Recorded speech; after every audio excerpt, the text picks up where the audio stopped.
When I first started working at the company I am now in the IT department, there was a guy that was diagnosed with cancer that was a professed atheist.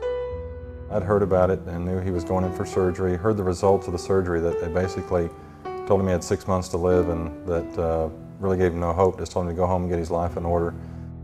Everyone knows when God gives you those, I call the slow ones right across the middle of the plate, and you either decide to sit and watch it go by or you take advantage of those opportunities. And God had given me many of those that I'd turned down.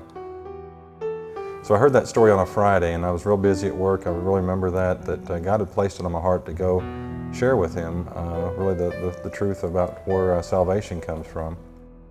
And I really wasn't very prepared. I was afraid, so I put it off. I said, I'll just go see him Monday.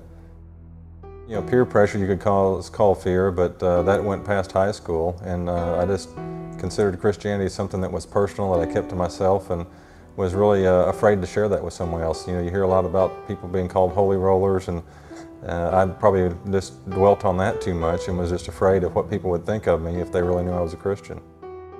And when I got to work Monday, I had found out that he had checked himself out of the hospital and committed suicide.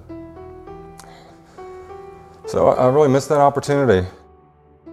I just, really sat there through the whole funeral remembering that opportunity that I had and the fact that he may be in hell today because I didn't take that opportunity to share my faith with him. God used that, though, in a great way because he really motivated me to go learn how to share my faith. So I signed up for a class at my local church to be prepared. I didn't ever want to miss that opportunity again. But I still remember the fear that I felt and what my brothers were going to think of me when I started sharing my faith with them. And I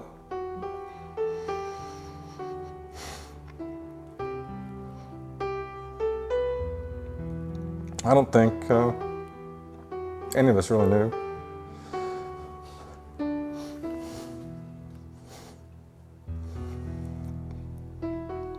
I don't think any of us really knew what God had in store and what he was going to use. I think that's probably why the fear was as great as it was, because God had something so great planned that Satan didn't want to have happen.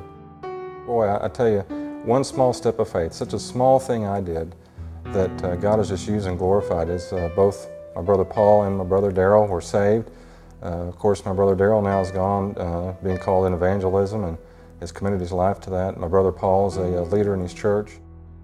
It felt so bad not to do what God wanted me to do. And since then, when I've done what God told me to do, it's been such a blessing that the two are just so strongly opposing. I don't think I'll ever not feel fear, and I think it's because the enemy will always be engaged in trying to prevent us from wanting to share our faith. So I don't think that'll ever happen. I think I'll always be a little bit afraid, but I know now that the blessings that come and the glory that comes to God because of it are so much greater that perfect love drives out fear, and I think I've experienced that firsthand.